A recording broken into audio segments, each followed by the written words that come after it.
situ kebutuhan lahan. Nah, lahan-lahan itu kan ya antara lain misalnya fasilitas umum tidak masalah. Tapi kalau lahan yang untuk masyarakat punya, itu yang kira-kira bagaimana solusinya sehingga bisa dijadikan semacam apa dihutankan kembali kan untuk kepentingan umum.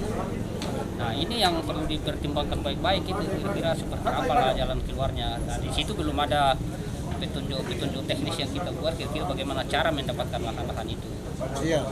Supaya menjadi lahan kota. Itu saja persoalan di situ. Kalau semua regulasi ya itu kan ada aturan lebih tinggi mengatur tentang itu.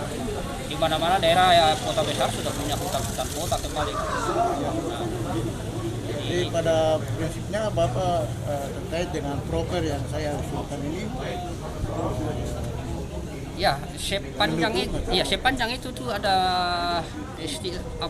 itu mempunyai suatu manfaat bagi seluruh lapisan masyarakat. Saya kira itu diperdakan pas itu supaya bisa nanti ditata dikelola, kemudian semua orang mentaati, ya kemudian dapat diwujudkan dan itu manfaatnya apa gitu. Kalau sudah kita kaji secara kemanfaatan berarti itu memang diperdakan.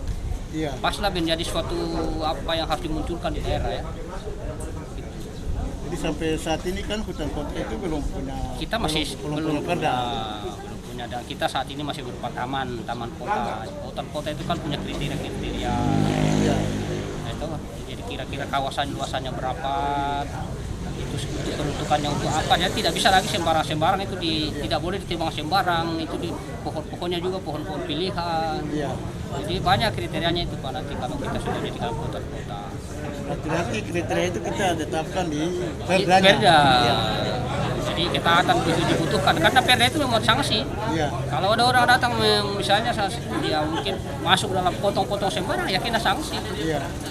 Begitu. Jadi makanya kenapa dituangkan dalam perda supaya dia membuat sanksi. Begitu. Jadi mungkin terima kasih Pak. Mungkin saya mohon dukungan untuk mewujudkan. Nanti tetap dia juga dalam Propemperda karena itu kan Propemperda itu kan bisa bersumber dari DPRD, bisa dari pemerintah, bisa dari perorangan melalui salah satunya apakah DPRD atau dari pemerintah daerah. Nah setelah itu kita akan proses bahas bersama, kemudian hasil pembahasan kita bawa ke provinsi. Jadi nanti gubernur yang memberikan ini persetujuan bisa menjadi perda atau tidak. Tapi sana dikaji lagi. Dikaji melibatkan tim juga, nanti tim lingkungan hidupnya provinsi juga akan terlibat di situ. Oh iya betul, ini bisa. Prosesnya seperti itu ya.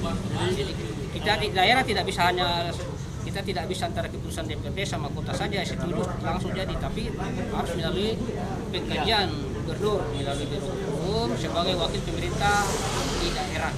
Saya tetap minta dukungan Bapak untuk mungkin sebelum perda karena prosesnya panjang. Mungkin dalam bentuk perwali. Itu perwalinya kita sudah rancangkan untuk digunakan proses awal lah.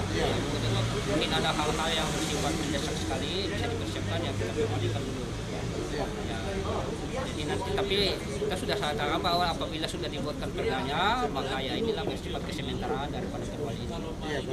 Karena memang perda itu kan butuh proses bertahun. Kan? Nah, kalau kita menunggu itu ya memulai sesuatu gitu. Terima kasih Pak. Selamat Oke, baik, terima kasih. Jadi perlunya apakah itu taman kota atau itu hutan kota.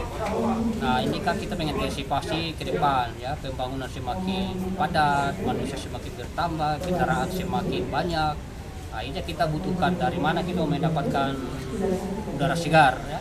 Dalam hal ini oksigen itu semacam ini supaya ya istilahnya itu kan kita harus butuh yang namanya paru-paru yang semacam ini kan sekarang digempar-gemborkan bagaimana agar dipertahankan paru-parunya ini, apalagi Papua ini kan dinyatakan sebagai satu-satunya yang bisa dijadikan penyelamat dunia.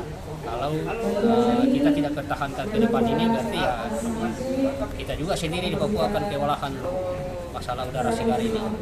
Yang termasuk dengan keterbatasan lahan di tengah kota. Keterbatasan lahan di tengah kota ini ya satu dari jalan ini kita cari areal yang kira-kira bisa kita lestarikan itu nanti. Kemudian ya kita kebetulan punya perda-perda lain, ada pelestarian lingkungan, termasuk dalamnya bagaimana gunung-gunung yang selama ini sudah mulai punah, kita akan lestarikan di tempat itu semua nanti apabila kita sudah punya hutan kota. Nah, saya kira itu sudah pentingnya, itu yang mungkin nanti dalam pengkajian akademiknya nanti perda ini kita akan bawakan di situ supaya semua orang yakin bahwa manfaat daripada perda ini ya betul ada. Kira-kira begitu. Hukum pemerintah Kota Sorong terkait dengan proyek perubahan kami, rencana aksi membangun hutan kota melalui partisipasi masyarakat. Mungkin itu yang bisa kami